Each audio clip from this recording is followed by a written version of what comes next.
Mountaineer Nation, let's ride.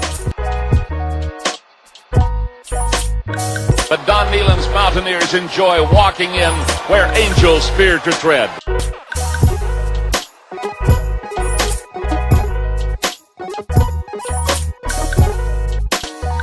As the hills of West Virginia resound with the sounds of Gold-Blue football. Here is Harris in trouble. Stiff arms the would-be tackler. Comes out over the 25 to 20. Goes around about it to 15 to 10 to 5. A touchdown, West Virginia. He did it.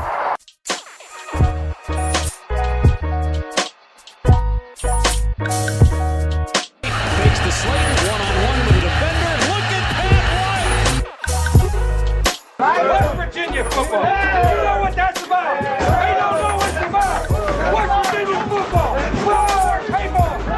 They can shoot up on fire. No more air and helmet. Let them know. Leave no doubt tonight. Leave no doubt tonight. No doubt. They shouldn't have played the old gold and blue. It is a great night to be a Mountaineer wherever you may be.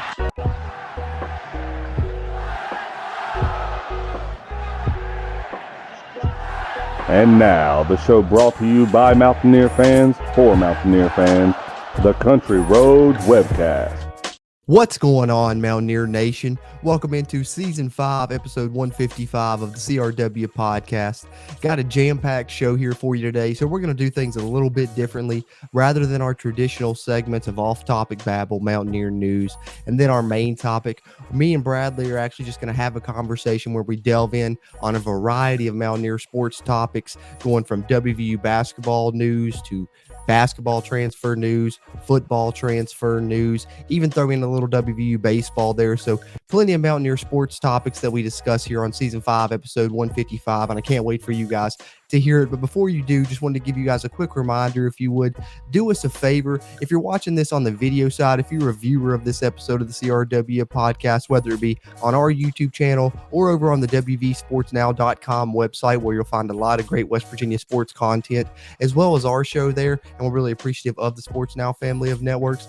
Hit the like button on the video. It'll really help this video's performance and future videos performances as well. And if you're a WVU fan, be sure hit that subscribe button. Helps us and it helps you, as it helps get more of this Mountaineer sports content out to Mountaineer Nation. And if you're tuned in on the audio version of this episode, you can find that on any podcast platform you like: Apple Podcasts, Google Podcasts, Amazon Music, iHeartRadio, Spotify, you name it. Just search for the Country Roads Webcast. But if you're on Apple, do us a favor, leave us a review. That helps. But if you're on any of the other platforms, just be sure to share us around with other Mountaineer sports fans that you may know that you think would enjoy content from us here at the Country Roads Webcast. But with no further ado, let's dive into it. Here is mine and Brad's conversation of a variety of Mountaineer sports topics here on Season 5, Episode 155 of the Country Roads Webcast. Enjoy.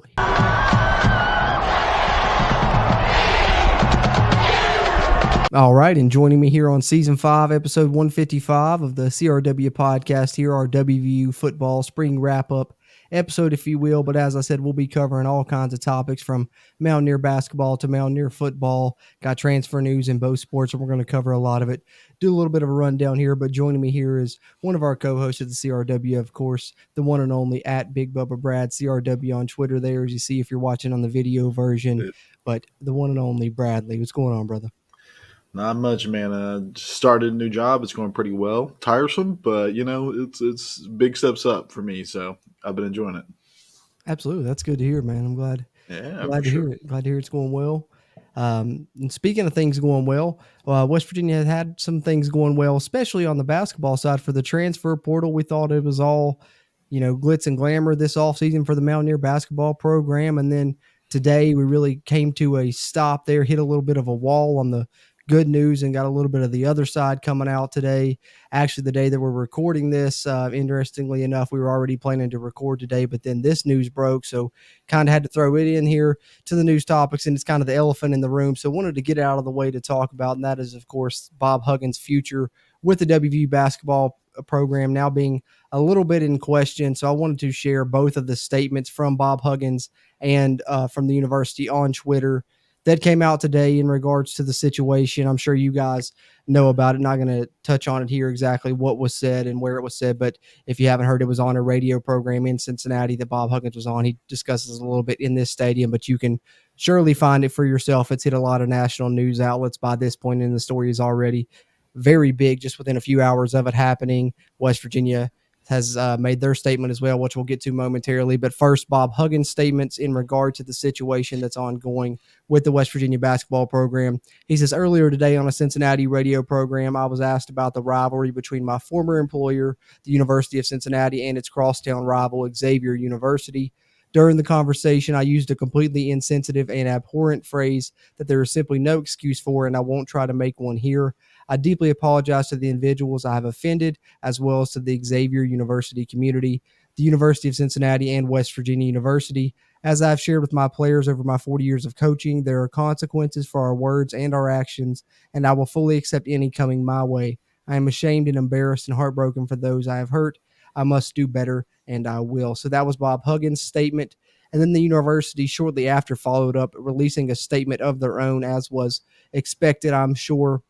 And the statement here, coming from West Virginia Mountaineer Intercollegiate Athletics, actually no name tied to it, no Gordon Gee or Ren Baker, surprisingly enough, on this statement. Ren Baker did give some comments at the coaches' caravan, which, interestingly enough, started today, talk about some crazy timing. Bob Huggins did not make an appearance at the coaching's caravan, and I'm guessing probably will not now moving forward as this situation develops. But the university's comments say Coach Huggins' remarks today on a Cincinnati radio show were insensitive, offensive, and do not represent our university values. Coach Huggins has since apologized. West Virginia University does not condone the use of such language and takes such actions very seriously. The situation is under review and will be addressed by the university and its athletics department. So very fluid situation still yet. Those are the statements that we have at this point, both from Bob Huggins and from the university. And of course, the university will make a decision here in the near future on what will happen and what Bob Huggins' future will be at WVU. We don't want to get too much into the politics of the situation here on the Country Roads webcast, but I will go out of the way and say that I do believe what he said was wrong. That's the only thing I want to say and not touch on it really any further than that. More so, we just kind of wanted to focus on the consequences for Bob Huggins' legacy, and then, of course, for WVU, both the university as a whole, and, of course, the basketball program with what was believed to be a very important season coming up, where you've brought in what is currently the number one transfer portal class in the country. We'll touch more on that momentarily, but couldn't go without talking about it in this episode, as it has occurred, of course. And by the time this episode releases, this may be dated. We may know more information, so just stay tuned as it comes out. We will report on it here on the Country Roads webcast. But with what we know now, Bradley, anything you want to add in regards to this Bob Huggins and West Virginia basketball situation? Yeah, I'm just going to echo what Bob Huggins said in his statement. I think it is inexcusable, but I think that he's taken it head on, and accepting whatever consequences come with that is about all you can do right now. And I'm glad I'm not the person that's having to make decisions right now. So I guess we'll see how it unfolds. That's all you can really do at this point. Just as people on the outside looking in, I don't like to try and get involved in the politics of it, like I said. So just kind of playing the waiting game and seeing what happens with Bob Huggins' future and the future of West Virginia basketball. And we'll report on it as it goes from there. But certainly a bad look for the university and stuff in general right now with this coming out. And you hate to see that on the national scale getting as big as it is, for it to be negative national news for West Virginia. But we certainly could not address it here on this episode. But having said that, in regards to basketball, there are more positive subjects that we can talk about. So let's talk about some of the WVU basketball subjects we've got here. Bradley, let's start here with the transfer portal rankings. West Virginia currently with the number one ranked class in the transfer portal. This scored to the 247 sports rankings, which you'll see here on the screen if you're watching the video version of this episode of the CRW podcast. But Bradley, West Virginia's basketball recruiting class here has been great in the transfer portal, and we know all of those transfers that they've brought in have now officially signed their letter of intent. So barring any unforeseen circumstances that now actually may occur that could release them from those letters of intent, they should be Mountaineers. But of course, now I feel like there's an asterisk on all this with the aforementioned Bob Huggins situation. But having said that, and kind of putting that aside for a second, just focusing on the class in general and the pieces that West Virginia has brought in, What do you think about this transfer portal class that the Mountaineers have, and how good do you think West Virginia can be next year with these players potentially on the roster? We're talking about Kirk Risa, one of the best point guard transfers in the country, Raekwon Battle, an 18-plus points per game wing scorer. Of course, you already had Jose Perez and Omar Silverio in the fold. And then, of course, the number 2 center in the country, Jesse Edwards, 14 points, 10 rebounds a game, and nearly 3 blocks a game as well. How excited are you about these potential transfers joining the Mountaineers, Brad? Yeah, definitely super excited. I'll say it feels like there's a lot of talent and potential out there. I'm saying, we have a good look for the season. I think it's all going to come down to cohesion and getting the team to mesh together and play well together, because you've just got, several guys coming in that are used to being the main scorers and scoring a lot of points. And, now they're going to be part of a team with other guys that were, main scorers, and so some ego in there. So, it's really just going to depend on how well those mesh. But I think that if they can get it rolling, I think that the ceiling's the limit for this team, to be honest. I think the talent's there for it. Yeah, I think so too. I'm 100% right there with you. I think that that's just the one area you're looking at with all these pieces coming together is how well that they mesh. And like you said, putting egos aside, because you're bringing in guys that were all kind of, quote unquote, the guy at their previous programs, where you had guys that were leading scorers. Jose Perez averaged over 18 points a game. Raekwon Battle did as well. Jesse Edwards was a pretty high scorer there, 14 points a game for Syracuse. Kirk Risa took his fair amount of shots at Arizona, but he is a facilitator, and that's going to help as well. But I think hopefully everyone's willing to, kind of play more of their part, I guess you could say, than be the guy.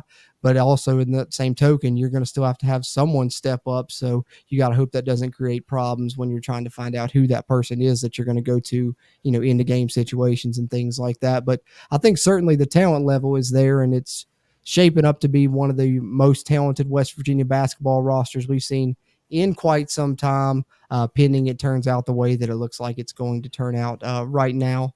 Like I said, kind of in flux now, but definitely something to be happy about is the number 1 transfer portal class in the country for West Virginia. Yeah, and definitely a lot closer than what it was with Kansas jumping up there, getting what's his name from Michigan. Yeah, exactly. Dickinson, Hunter Dickinson from Michigan. Yeah, that's one thing, because you've seen people talk about West Virginia now with the transfers they've brought in, that we're going to be a national championship contender. And I'm not saying that they haven't brought in that type of talent to where they could definitely do that, but I'm thinking right now, let's just worry about getting the conference, because the other teams in our conference have been known to bring in good transfers. We saw it, last season, Kansas State and Texas have really good success with that. And then, as you mentioned, Kansas, who we already know, Kansas is Kansas. They're always going to be good. Just brought in the number 1 transfer overall in the transfer portal class, the center from Michigan, Hunter Dickinson, probably the most highly regarded transfer since the transfer portal era began in basketball, because of his accomplishments that he's already done at this level during his time at Michigan. So that's a big piece for them. And Texas also brought in the guard, Abmas, I believe is the name. I can't remember right off, but he's, been a almost 30 points per game scorer over the past couple seasons at Oral Roberts, if I'm not mistaken. So there's definitely other teams in the conference bringing in pieces as well. So it's still going to be a battle, as the Big 12 always is, but West Virginia bringing in good pieces. And I just wanted to share our transfer portal tracker here. Those are the names that we're talking about right there, the ones I mentioned a little bit earlier. If you're watching on the video side, you can see those names that I mentioned, but also to show West Virginia did have a few pieces transfer out. We knew about Jamel King and Josiah Davis in the past already, but Jimmy Bell unfortunately decided to transfer away from the Mountaineer program. I think he was a bit of a fan favorite just because he had a great personality, was a really hard worker, lost a lot of weight to get into the position that he was to help the team last season. Bit of a mixed bag throughout that season. Had some really standout performances though, but I think the fans really liked him a lot, and we were hoping to see him maybe play some football this season. I don't know, if the coaching staff decided that that wasn't the way they wanted to go, or if Jimmy Bell just decided that he wanted to play basketball. I think in his statement he maybe decided that he wanted to play basketball, so he's just going to try his hand somewhere else, because I'd mentioned when he was playing football that probably there wouldn't be a scholarship there for him at WVU basketball wise. So Jimmy Bell transferring out for the Mountaineers as well. But any thoughts there on the loss of Jimmy Bell for the West Virginia basketball team, or do you think it's kind of one of those deals where you're adding pieces that are just, a little bit more talented? I mean, I definitely think that's the case where you're just adding in more talent around them. But Jimmy Bell is definitely a favorite, and I think that he really enjoyed playing for WVU, and I think that he enjoyed the school as a whole. But he's always been very open and honest about the fact that he wanted to play basketball. It's what he's always wanted to do. It's why he chose it in the first place. And so it wasn't surprising to me that, you know, if he wasn't going to be able to play here, that he might want to go play somewhere else. So I hope he lands somewhere nice. And I'm sure that he would be an integral piece to any other team that would gladly take him. So just hope I hope he gets the love he deserves.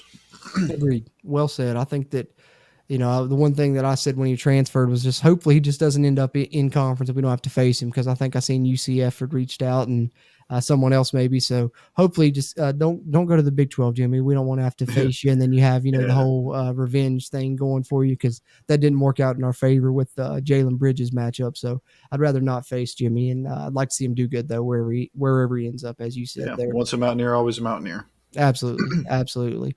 And then as far as West Virginia in the transfer portal, still not done yet. They're going to target some other players. And one of the big names right now that they're targeting is, of course, the D2 National Player of the Year, RJ Sunahara, has connections to West Virginia. I haven't actually seen him yet, but yeah, that stash is incredible, right? The hair too, man. Yeah, if you're watching on the video version, you get a great picture here of RJ Sunahara, and he has great look right there. The arm sleeve and the stash got the great combo, but great numbers there as a D2 National Player of the Year. 6'8" would be a great power forward for West Virginia, likely a backup for Trey Mitchell if they could get him in. But as you see, if you're watching on the video side, 18.9 points per game, 5 rebounds, 2 assists. And like I said, the National Player of the Year, they're at that level. Recorded 28 points and 9 rebounds in the national championship game, in which they won. And like I said, connections to WVU. His brother was the long snapper, the starter and long snapper on the football team for a few years. His father is the volleyball coach for the Mountaineers as well. So hopefully West Virginia has a good inside track, but there are a lot of programs that are after him, as you see here on this article that I'm sharing from WV Sports Now here.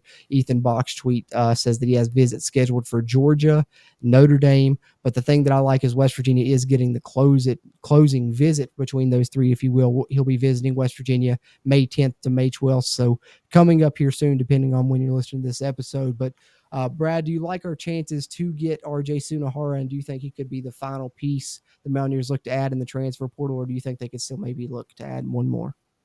I mean, I would love to have him. Having been a long snapper in my career in football, I was drawn to Rex Sunahara. I think that he was a real fun player to watch.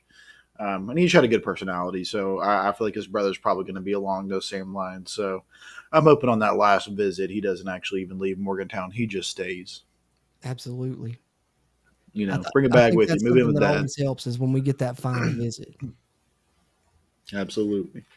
So, yeah, I'm right there with you. I like our chances just because, like I said, the ties to West Virginia, hopefully, you know, fingers crossed that helps us land him. But I think that would be a great pickup for the Mountaineers. And, I mean, I think you could pretty much wrap it up there. They may try and add one more piece. Who knows? Because you still got to account for hopefully everyone you have on the roster still stays. But I know there's some other names that people have mentioned that may be looking to leave. If so, you're going to have another spot maybe. So we'll see. But West Virginia right now, I think, is doing an amazing job. We talked about the names they've already added, but if you look, RJ Sunahara, according to what rankings you look at, is one of the top 10 transfer portal players remaining in the portal. So it would be another addition of a top 10 transfer portal player and another 4-star transfer to add to what is currently the nation's #1 transfer portal class. But I guess that's pretty much all I got WVU basketball wise. You got anything else basketball you want to toss out there before we switch gears, talk a little Big 12 and Mountaineer football? Yeah, I'm sure there's not much point to keep talking about it until we see what's going to happen with Bob Huggins. So I was about to say that's the thing now, because, like, you know, before, if we were recording this a couple of days ago, I would just be, you know, talking about how excited I am and stuff. But I feel like it's just an asterisk, got this looming large over us now until we know what the ultimate decision is going to be and who's going to wind up on the roster ultimately now, because we thought we knew we had the letter of intent signed, but always a curveball, I guess, right? Absolutely. And this was a big one. So that's pretty much all we got. West Virginia Speaking basketball. of curveball real quick, though, shout out to WVU Baseball for going on an great absolute segue. tear. I've been watching on that. I'm glad you brought that up because they JJ definitely deserve some Weatherholt's a due. monster. Oh my That God. dude's a stud. I know he's now first in the nation in batting average. I saw that today, but I know he was top 3 in the nation in steals as well. So, top 3 in the nation in both batting average and steals. And they did have a 10-game win streak. Of course, had that snap, but still ended up winning the series over Oklahoma. Got I a think he great hit like chance. a home run, and he Yeah, hit like get home. back-to-back grand slams and Yeah. like back-to-back games, Well, and I he know hit home runs in like before 5 out of 6. I think it I was mean, before the Oklahoma series started. They had scored because I had checked on it because I kept seeing some of their scores and it was like 18 runs, 17 runs. And so I was like, I'm going to have to look at this. And so I looked at their past like 5 games just to add up their runs. And they had like 64 runs in their past 5 games at one point. And I was like, we got that's some insane. hitters. Yeah, they're awesome. They're looking like they may end up as the Big 12 regular season champions in baseball. I think they got 2 more series left. They close those out. They're going to win the regular season title. And right now they're predicted to host one of the tournament regionals in Morgantown. So that'll be crazy if that pans out. And who knows, you never thought you could see it, but you might see a West Virginia team in the College World Series even. I mean, crazier things have happened. Oklahoma made it there last season, ended up as the runner-up. Yeah, So I was going to say Big Big 12 is teams no have joke in success. baseball either. I mean, Texas and Oklahoma are both good baseball schools too. Absolutely. Shout out to Randy Mazey. Like you said, JJ Weatherholt's doing an awesome job. Tevin Tucker, Grant Hussey, all those guys. Yeah. Randy Mazey's really done an amazing job with that program, though, what he's done. They're, I think, ranked number 12 in the country right now, so really close to being a top 10 nationally ranked program. They certainly deserve their due, so I'm glad you brought that up, man. Absolutely.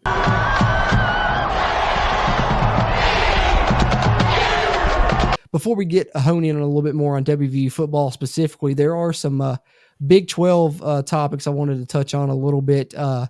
Some interesting. I guess let's go national level here first. The NCAA rule changes. Get your thoughts on these a little bit, Brad. I think there was 3 of them, but of course, the other 2 were kind of more standard. Teams not being able to call consecutive timeouts, and then about penalties not carrying over between after the first and third quarters if they're at the end of the quarter. But of course, the standout one was the NCAA approving a rule to run the clock after first downs. Now we know in college football the clock had always stopped until the chains were moved. Now the clock will run after first downs, except for in the final 2 minutes of the second quarter and the fourth quarter. As you see here, this coming from the ESPN article. If you're watching on the video side, you can see that and read along. I'll scroll through it throughout. But Brad, what are your thoughts on this rule change? And maybe this could be beneficial to a team like West Virginia looking to run the ball a little bit more this year, don't you think? Yeah, I was going to say, as like a fan, I don't really see much of an issue with getting the games a little bit shorter. I mean, I like the strategy around the clock stopping on first down, but these games are getting longer. They're trying to shorten them up a little bit, which is the direction we're going. But as a person that sat back and watched Neil Brown for 4 years, it kind of worries me because he's not been the best on managing clock. So I hope that that's not something that our team struggles with this year, because it's going to be something I'm looking at with having had that issue for a couple of years now. Hey, man, you got to be prepared. You got to be ready to understand that clock's going to keep running. And if your team doesn't know that, then, man, that's some poor coaching. Yep. I agree. Yeah, that's a good point about the clock management being an issue. It certainly has. So it's something that you're going to have to be aware of, as well as, now the quarterbacks and stuff on the field. Also, if it's not the final 2 minutes of, the half, first half or the end of the game, that's still running. So you're going to have to keep that mindset going of being a little bit more quick than you're used to, probably, because, had the luxury before trying to slow down, but now that clock's going to keep ticking. So we'll see how it affects games here in the fall. It probably does work in Neil Brown's favor, though, because he does love to control the clock. So I would assume that just being able to let it run, because he's always been like more of a possession guy than a Burnham guy. So that's it'll one work thing more in his favor. That's one thing I was thinking, is maybe it'll help with, if you're going ball control, which, like you said, that seems like what Neil Brown kind of is like to do, kind of his MO. So it could work out in West Virginia's favor, maybe, this rule change. We'll see. Yeah, you get up a couple of scores and you just chew the clock. Exactly. So that's some national news, but more conference level news. I got a couple things here the Big 12 is exploring. We know we're adding the 4 new members this season, going to be playing them here in a few short months. West Virginia will play all 4 of the new members, BYU, Cincinnati, UCF, and Houston. But the Big 12 has been exploring some interesting things. I think with the new commissioner, he's really trying to get the conference, I think the term that he used was hipper or something like that, but he certainly is doing a good job of doing some outside the box thinking with some of these things. And I thought they really stood out. One of which is the Big 12 eyeing a multi-year agreement to play both football and basketball games in Mexico. And it could happen as soon as 2024. This article coming from CBSsports.com. If you're watching on the video side, you can see this here. The Big 12 plans to enter a multi-year agreement to play regular season football and men's basketball games in Mexico beginning in 2024. Monterrey for football and Mexico City for men's basketball would be the potential host cities. Future plans may include adding women's basketball, women's soccer, and baseball. So, Brad, what are your thoughts here? I mean, West Virginia obviously traveling a great deal already in the Big 12. Why not, just go across the border as well? Yeah, and I think we've had a couple games across the pond too. So, it's not unusual for us to be traveling for games. I was trying to think about why it hasn't happened until now, and I'm sure it's probably like a safety thing, just like the instability that you sometimes have in Mexico. But I think that anything like this, I think is just Brett Yormark still being just on top of the game and thinking of creative ways to get money into the Big 12. And looking at it that way, you can't help but be excited. And, he's kind of had some really good decisions so far. So you can't help but, get behind him and support him. And if this is something he thinks going to go positive for the conference, man, I'm all on board for it because he's hit some home runs so far. Yeah, I agree 100%. And I think that's one thing that it seems like these conferences are kind of looking to do now as this conference expansion and realignment comes around is trying to create more of a national brand, and no better way to do that than play, games outside your country. Right. So I think that that's going to be awesome to see. And definitely anything that's going to increase the Big 12's exposure and increase the Big 12 strengths as a conference, with West Virginia being a part of that conference, I'm certainly all for that. And in turn with that, they also are playing with modernizing, television broadcasts, potentially adding in-game interviews, expanded locker room access, maybe taking a page out of some of the things that the XFL did. This article also coming from CBS Sports, but just something else it seems Brett Yormark is trying to do to spice up things for the Big 12, as we talked about with the Mexico situation and possibly playing games there.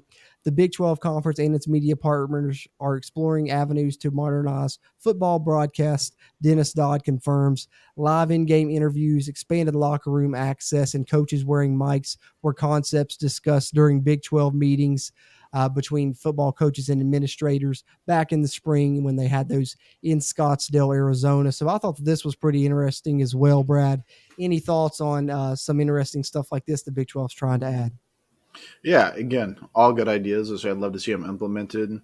I think it'd be also a good idea that every time we're on ESPN Plus and it just sucks, we should get a month of ESPN Plus back.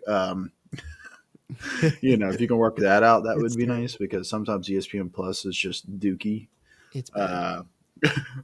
But I could see this probably being something that they try on ESPN Plus, is something along these lines, just to see the kind of feedback. So that might improve that experience a little bit more. I don't know if they're going to jump right into that on, mainstream football games, off the jump, but definitely stuff I wouldn't be surprised if we started seeing this year in ESPN Plus.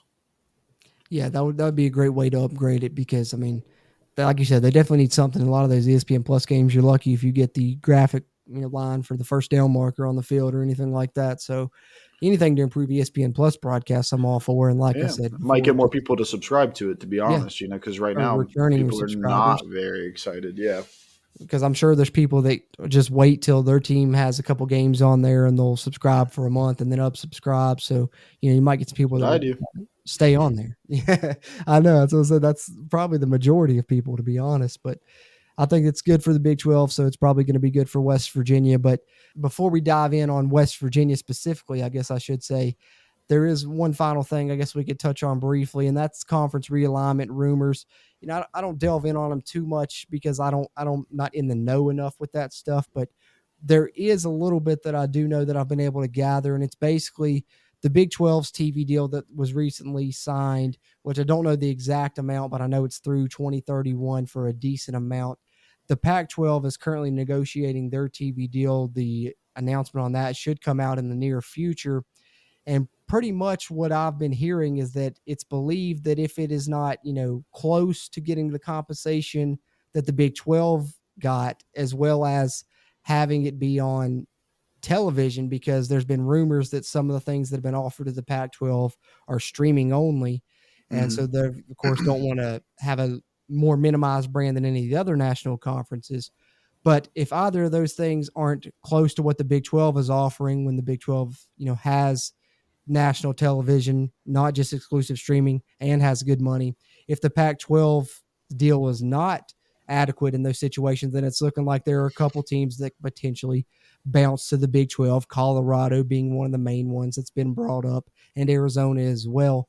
And I think adding Colorado will be great for West Virginia. I mean, not for West Virginia, but for the Big 12 right now, which would also in turn help West Virginia. But Colorado right now having a lot of name recognition with Coach Prime there and Deion Sanders and such.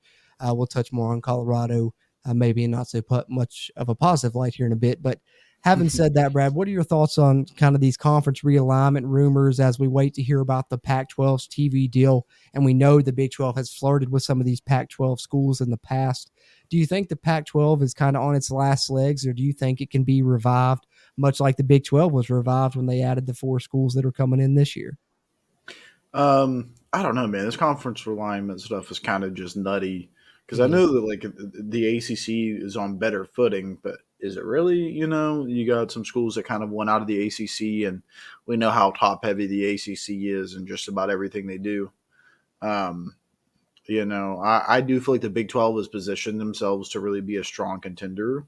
But when it comes down to it, I quite honestly have no idea what's going to go on with them. I would like to see the Big 12 come out, stronger because of it, and I think they've got a good chance. Me personally, I'd rather pick up ACC schools than Pac-12 schools. But when it comes down to it, I have no idea what's going to happen.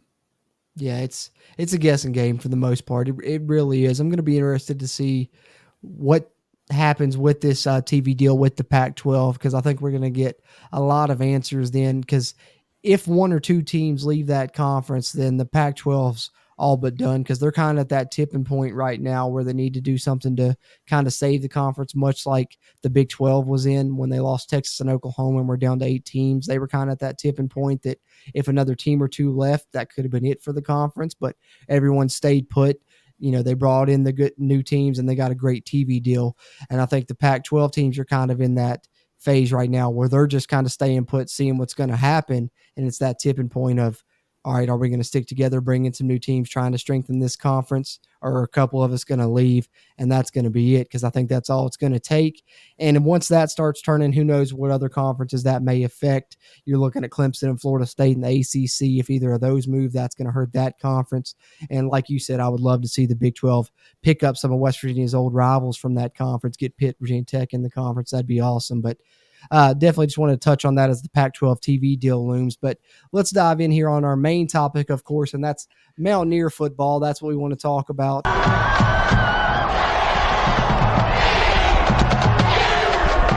And indeed, right now, we got the spring game that happened.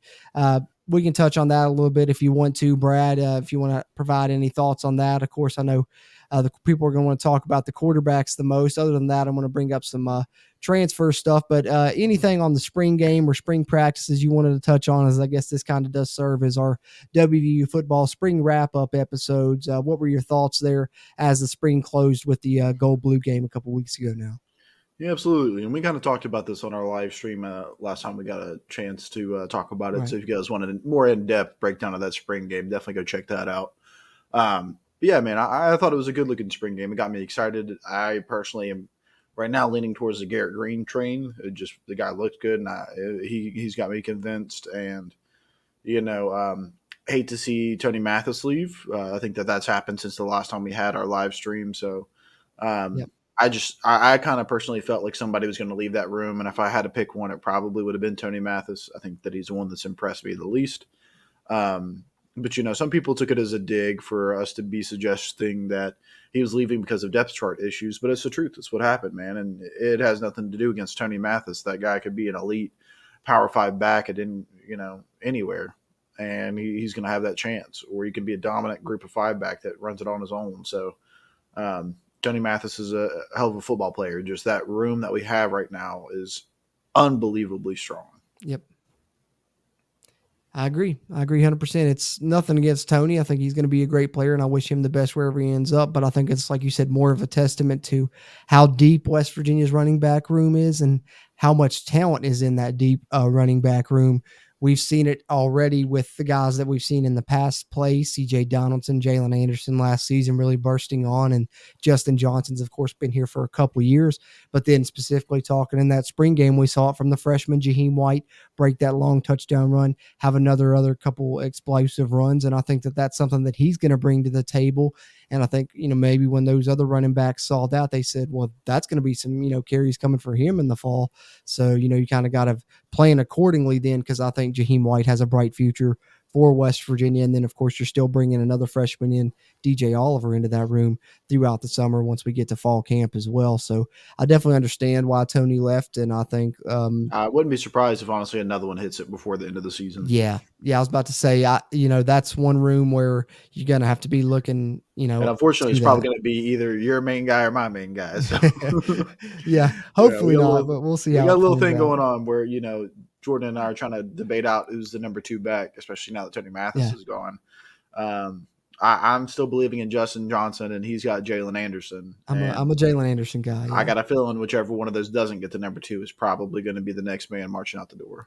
I don't think that would be a bad bet, Brad. I don't think it would. But the good thing I will say is I think regardless of who that is, if it is anyone, that West Virginia is in good hands and has plenty of bodies there to suffice for this season. And I would even say that it's bringing up as crazy as it sounds, I feel like even losing either one of those guys still might bring up the average level that we have in that running back room. Not to say that they're dragging us down, but that talent level is so high. I just feel like those 2 dudes, the young guys behind them have such high potential. Absolutely, like they've got a skyrocket potential. So you got to trim what little fat you got, I guess. Right. Well, and I think that's not really the position of concern. I guess I'm pretty sure that we're all pretty confident in the run game. I think we're more concerned with the wide receiver room. And so I'm not saying that the coaches are saying, hey, you get out of here or anything like that. But if a running back wants to leave and test that out, and then that opens up another scholarship where you can potentially bring in a wide receiver that's going to help you, or a defensive back that you need, or a will linebacker, that's a win-win situation for both that running back that can go somewhere and get more carries, and your team that can bring in a position that you do need that's really going to have to help you this season. Whereas one of these running backs may not be able to help you as much this season if they're, like you said earlier, buried on the depth chart. But with the running game being the strength, the passing game's kind of where we're looking to be concerned.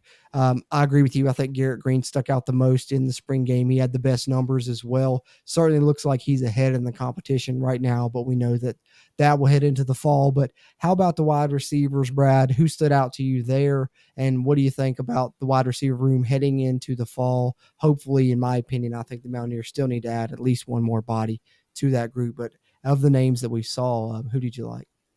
Yeah, in the spring game, I thought DC really stood out to me. Is it Devin Carter? Is that what it is? Yeah, yes, sir. I keep wanting to mix it up, so I just keep saying DC. But yeah, Devin Carter. Yeah, man, he looked good. I was saying, I think that some of that has to do with Garrett Green putting the ball where it needs to be. But I also thought Cortez Braham looked really impressive. I think that he's going to be somebody that kind of takes that next step, solidifies himself as kind of our number 2 wide receiver. But I've said it all offseason, and I'll keep to it. I'm not as worried about our wide receiver room. I think that I've said it. I thought we needed to bring in one stud guy. I think Devin Carter's it.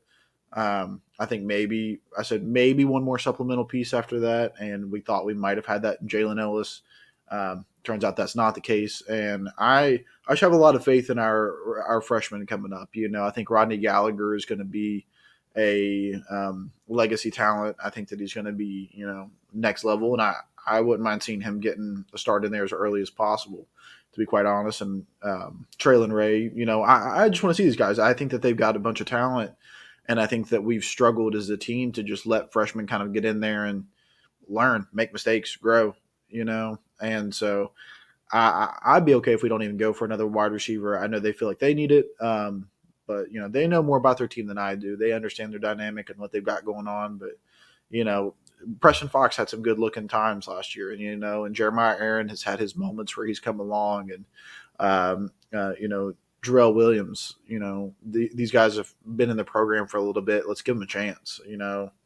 I don't see this having to be the same thing that we have on the defensive side of the ball, where it's just like throw guys in there and see who's the best. I think that you've got extraordinary talent in that room right now, and I think that they're going to be able to shine because our running back room is going to be – our run game is going to be so dominant that we don't need a dominant wide receiver group to kind of capitalize on it, especially when you got a tight end like Cole Taylor that has shown that he can catch the ball.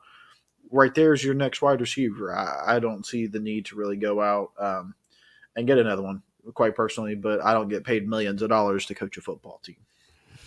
That's right. That's what I always say. I say I'm just a dude with a camera and a microphone. Absolutely. So, why does it matter what I think? But that's the fun of getting on here and talking about it, I guess. But I'm glad you mentioned Cole Taylor because that's what I was going to add. I think that he's going to be a great weapon in that passing game. He stood out to me in the spring game as well as Devin Carter, as you mentioned.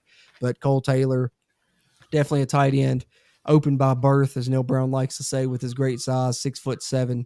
But he also has great ability as he split out and played in the slot at times during the spring game. So I like what he can bring to the passing game for West Virginia as well. Personally, I just like to add more and more bodies because I've seen too many injuries and things like that. And I think they could use a little bit more depth just because I think some of the other guys that are behind them are inexperienced. But I do have faith in guys like Preston Fox, Rodney Gallagher, and such that you mentioned. But I'm like, if you can get a guy that's got experience at this level and can play and you can put him on the 2 deep, bring him in here, especially as you mentioned, Jaylen Ellis, who I'll touch on more here momentarily. But flip it over on the other side. Defensively, what did you like? What didn't you like? Do you think it's going to be an improved defense? I know it's hard to tell just by the spring, obviously, but just by judging what you saw throughout the spring with this defense versus the defense that you saw last season, any improvements there you thought? Yeah, I thought that they looked better, mostly like Lee Kapogba. I thought he looked different. I think he's ready to take that next step that you always hear Neil Brown talk about. I thought our defensive line looked good. Different names, different faces, but I thought they still had that same quality talent that Alan Jackson has, pumped out since he's been here. I think he's done a great job with that front of the line. I'm worried about with all the DB stuff going on. I've been pretty vocal about it. I feel like we're just throwing so many people back there and just telling them to work it out. And that makes you a little bit suspicious about why, that nobody's cemented that spot. You've got people back there that have played the position for a while. And, if you still haven't made any decisions yet, then that's not very confidence building. Yeah. And I see where you're coming from with that. And then the one thing I've been trying to tell myself is that hopefully I'm thinking it's part contingency plans after the injuries they suffered last season in the secondary. And then I'm also thinking maybe it's like a cross training type deal where they're bringing in guys, training them at different positions. So there's something does happen like that, they can move them around in the secondary. Because I know Marcus Floyd came in as a corner. He's been playing safety. We knew Keyshawn Cobb, we thought was going to come in and play spear. He's been working at deep safety, but may work at spear. Anthony Wilson, one of the more recent commits, I think can play both deep and spear. But I agree, they certainly are targeting a ton of defensive back bodies. They have brought in some, they've got some committed, and they still have some that they're targeting, which I'll touch more on here momentarily. But in regards to that, I thought the secondary play was what stood out to me defensively, other than the fact of team speed looked improved. I thought the secondary did a good job, especially defending the deep ball. I kind of pointed that out in our top defensive plays video I did on the Country Roads Webcast YouTube channel, which check that out if you haven't already. I did a top defensive and top offensive one. But in the top defensive one, I thought the guys were playing the deep ball better. Montre Miller had a couple good pass breakups, Malachi Ruffin as well. And, Wilson Lamp and Spells had good moments out there as well. So I think there are some guys that could help at the cornerback spots and look better than the transfers that we brought in last season at those spots, I think. So, I know it's not saying much maybe, but I think that this year's defense should be improved compared to last year's defense, just judging by what I saw in the spring already. And that's not with the pieces you're going to add in the summer and the development you'll have in the fall as well. Yeah, if our defense is worse, God help us. Yeah, I don't know if it's possible, man. I don't know if it's possible, but Brad mentioned it briefly there, but definitely the most recent news that's come out for West Virginia on the transfer front, unfortunately not the most positive. I would have probably agreed with you, Brad, that West Virginia didn't need to add another wide receiver after adding Jaylen Ellis. I know they were still already targeting some, but now I definitely think they've got to go out and try and fill that void because a former transfer commit who we've discussed in a live stream previously, Jaylen Ellis, who had committed to come to West Virginia from Baylor, a speedy wide receiver, recently, just the past couple of days ago, announced that he would be decommitting from West Virginia. As you see, if you're watching on the video side, there's a statement he made on Twitter. And then it has since been learned that he decommitted to flip to Deion Sanders and Coach Prime at Colorado. And there's the negative Colorado news that I was talking about earlier that would come up in the show. There it is for you, a little bit news that affects West Virginia negatively coming from Colorado as they get a transfer that already committed to the Mountaineers, changes his mind, flips to Colorado. So kind of hate to see that, but Brad, any thoughts on Jaylen Ellis and the coup he pulled here? I hardly consider him even been a Mountaineer. I don't know. It's just, it feels like one of those ones you've heard Neil Brown talk about it before. You just got a guy that, kind of commits out of nowhere and catches you off guard. But then, was he really that committed to us? Was it just like a quick landing spot, turn around and go to Colorado?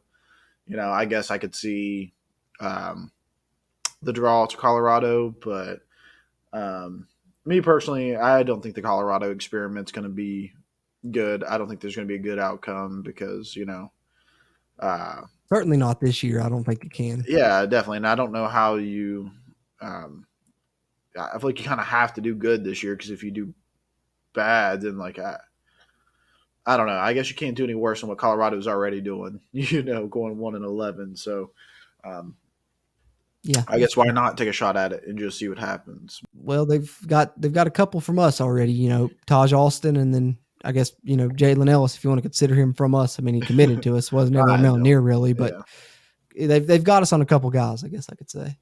Yeah, absolutely. Que sera, sera. But hopefully we'll end up with a better record in 2023. We'll see. We'll see what happens, see if we come out on the better end of that. But if you're watching on the video side, you probably just saw me remove Jaylen Ellis from our transfers in list on our transfer portal tracker here that I've been trying to keep up with on the Country Roads Webcast. So, just a real-time update right there. But as far as transfers are concerned, never once stepped foot in Morgantown save for a visit. I would assume he came on his visit, committed, and then never came back. But so Jaylen Ellis was one that the Mountaineers had added during this last transfer cycle, which the transfer portal window just closed here. I believe. Which right I wonder how that works. Now that I'm thinking about it, like he committed, are teams allowed to contact him once he's committed?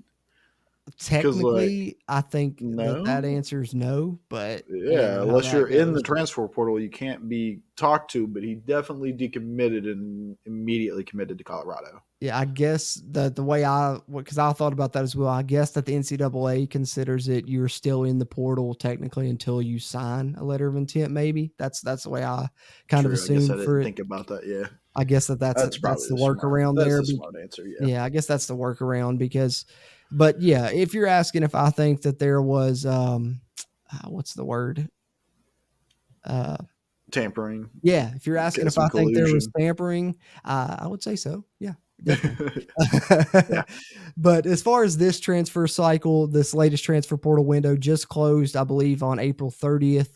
The players that West Virginia saw transfer out during this cycle, Jalen Shelton, a defensive back, Eric Burton, a bandit, Caleb Coleman, a defensive back, and Tony Mathis, of course, the running back that we talked about earlier. So Tony Mathis really the only constant contributor you lost during this cycle, whereas West Virginia had brought in 4 players. Now, as we know, that's 3 players, a defensive back in Beanie Bishop, another defensive back in Anthony Wilson, and a defensive lineman in Tyron Bradley will be joining the Mountaineers.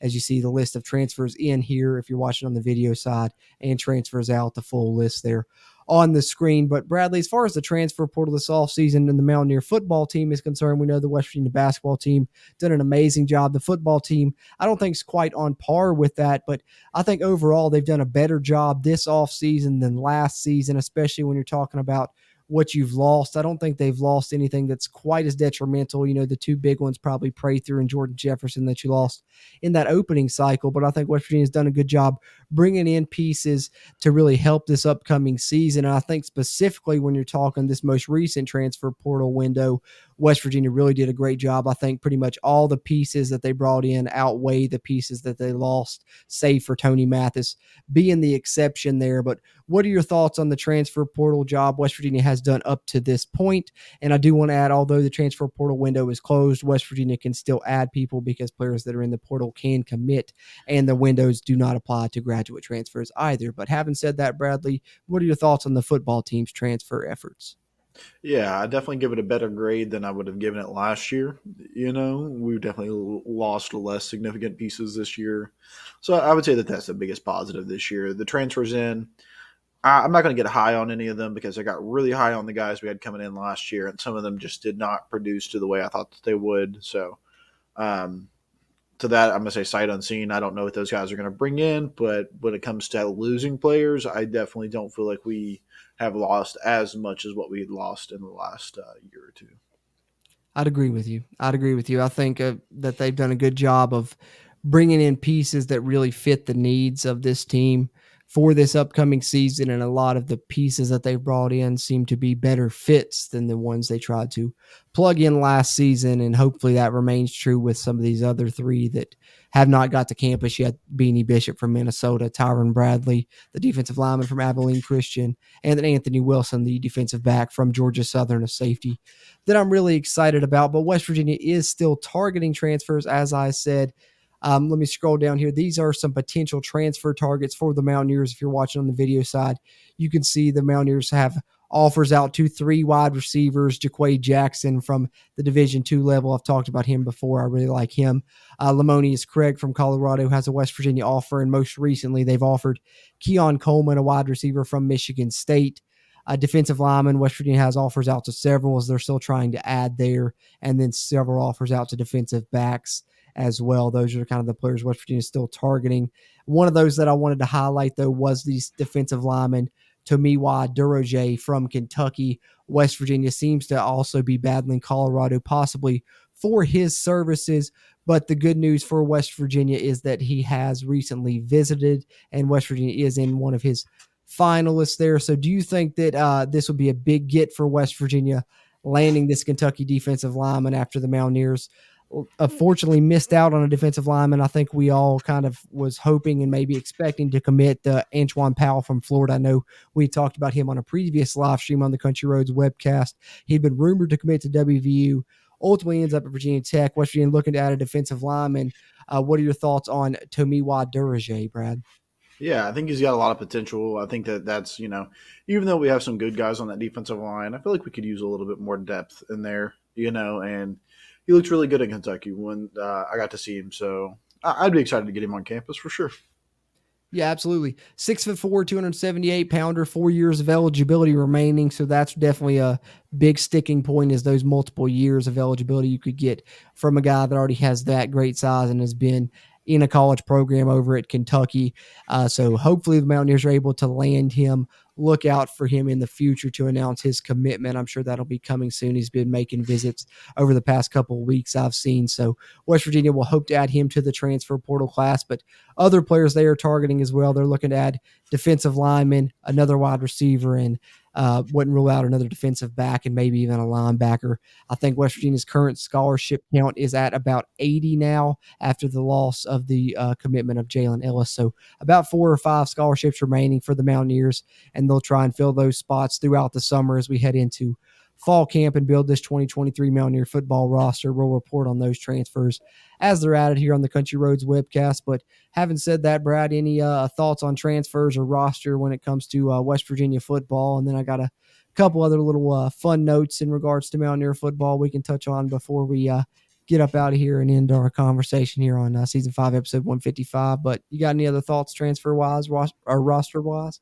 No, I think I got out what I had to say. All right, good deal. Let me pull this up here. I thought that this was definitely noteworthy, of course. Came out in recent days, so wanted to address it here. the big opening game for the Mountaineers, bringing back the Penn State rivalry. That's already awesome enough. And we knew it had been rumored that it would be a night kick, and it appears that that rumor has indeed been confirmed, both by West Virginia University and, of course, now the broadcasting network as well, NBC, confirming that as well. As you're watching on the video side, you can see this graphic that they shared. So we know that the West Virginia Mountaineers opening game of the 2023 season will be Saturday, September 2nd at 7:30 p.m. as they go on the road to Happy Valley to play at Penn State in one of the biggest stadiums in college football, and what will be a top 15, top 10 ranked Penn State team at least. It'll be a primetime kick for the Mountaineers to open the season on a primetime channel on NBC, and it'll also be streaming on Peacock. So wanted to cover that, Brad. Any thoughts there on the Mountaineers opener as we now know the network and kickoff time? Yeah, I think that that game could go a lot of different ways, quite honestly. I think it's going to be an exciting atmosphere there. It's going to be super fun. I know some of my friends are looking at tickets into going. So when it comes to just like big-time games, you love to see it. And I think that being a West Virginia fan, we know we like to play to the level of our competition. So hoping that we can make it close, even if it shouldn't be. And, let's get in there and see what happens. That's right. That's right. Plenty of motivating factors for the Mountaineers for sure. So hopefully they show up ready to go. It's going to be a tall task, but we know that the Mountaineers are known to rise to the occasion, as you said there, and they've done it in the past, and hopefully they're ready to shock the nation again, as we know the nation will be tuned in a primetime spot now for the Mountaineers opener. So mark it on your calendar, September 2nd, 7:30 p.m. Tune in on NBC. Tune in, stream in on Peacock, and watch the Mountaineers return that rivalry and face the Nittany Lions again. And lastly, wanted to touch on DraftKings Sportsbook has released their projected team win totals for the Big 12 teams. Heartland College Sports did a great graphic of it on Twitter. That's what you're seeing here if you're watching on the video side. But our beloved West Virginia Mountaineers only given odds to win 4.5 games this upcoming season, and that's what the over-under is set at for West Virginia's football wins in 2023 is at 4.5. So if you're feeling optimistic about this season, I say lay some money down on that. If you think West Virginia can win 5 games, or if you think West Virginia's going to be a bowl team, double down, lay double whatever you want to lay on that 4.5 win margin for West Virginia. But Brad, what do you think about this line from Vegas as far as West Virginia's projected season wins this upcoming season? Fair, unfair? What do you think? Ouch. That's what I think. that was my immediate thought as well. Man, we had a higher total than this last year, man. And if they think we've gotten worse, then boys, I hope the odds are wrong. But there's a lot of thought that goes into those numbers, and usually they're not too far off. Yeah, that's what I said. Vegas is right more than they're wrong, but hopefully this is one of the times where they are wrong for our sake, because I definitely got to see the Mountaineers get back to a bowl game this season. We need it. We need it as Mountaineer fans, I think. But Texas and Oklahoma definitely are the favorites this year, according to DraftKings Sportsbook anyways. Both their line of season wins at 9.5 for both of those, followed by Kansas State 8.5. Then you get 4 teams at 7.5 wins: Texas Tech, TCU, Baylor, and UCF. Kansas, Oklahoma State, both at 6.5 wins. BYU, 6 wins. Iowa State, 5.5. And then joining West Virginia, projected at 4.5 wins, are Cincinnati and the Fighting Dana Holgersons over at Houston. So we'll see what happens. But West Virginia, not looking good projection-wise this upcoming season. So hopefully, as we said earlier, they're able to prove the doubters wrong this upcoming season, because there is going to be plenty.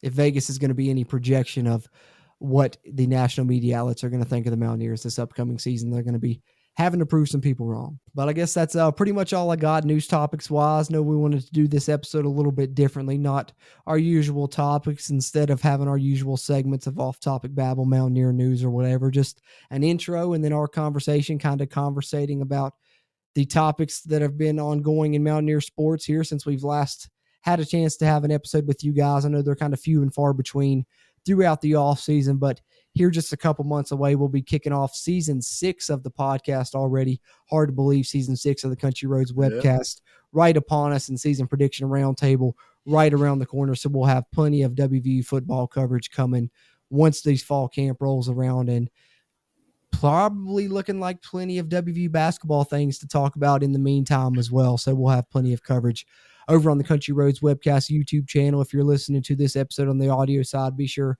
hop over there, check out our YouTube content. We put out a little bit more content over there on the YouTube channel with short form videos than you'll have just with these long form podcast episodes, but we appreciate you tuning into them as well, and hope that if you're tuning in on video, you hop over, check out our audio content and vice versa. But appreciate everyone that's tuning in here to this episode. But having said that, Brad, I guess that's pretty much all I got. Any final thoughts or anything you wanted to touch on that we missed?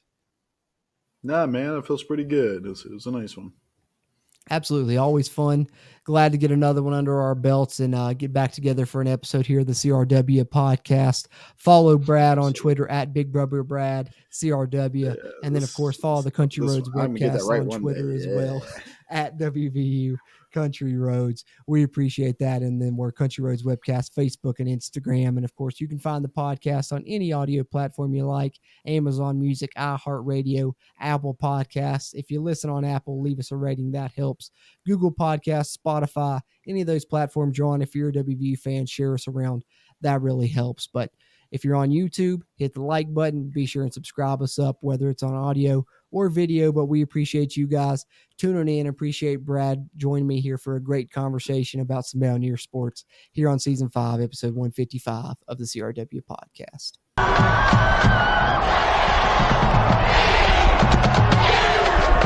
So there you have it, Mountaineer Nation. A lot of thoughts, a lot of takes on a lot of different areas of Mountaineer sports, but we would love to hear your thoughts as well. If you're tuned in on the video side, drop them in the comments on any of the topics you heard throughout the episode. Any way you interact with us, we really appreciate the interactions here at the Country Roads Webcast. Of course, you can always message us on Twitter, as you see it there on the bottom of the screen if you're watching on the video side. If you're on the audio side, our Twitter handle is at WVU Country Roads Webcast on Facebook and Instagram. And you can always message us on any of those social media platforms, or just shoot us an email with the question you got, countryroadswebcast@gmail.com.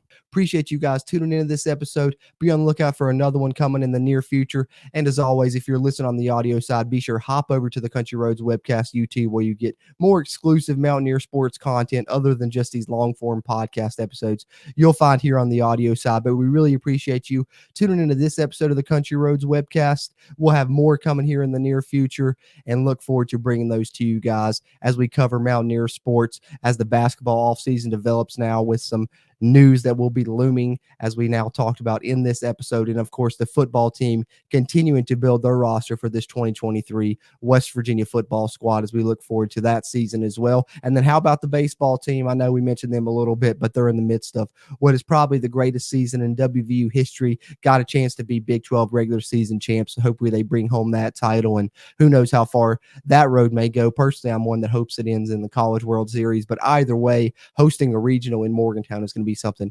that is very special for WVU baseball if they get a chance to do that, and it's looking good. Fingers crossed. But appreciate you guys tuning into this episode of the Country Roads Webcast. Have plenty of more Mountaineer sports coverage coming for you guys in the future, and looking forward to episode 156 already, and I hope you guys are as well. Having said that, as always, I'm Jorden Cruz, and until next time, let's go Mountaineer. If you really want to know, then come on, let's go. Take a stroll down those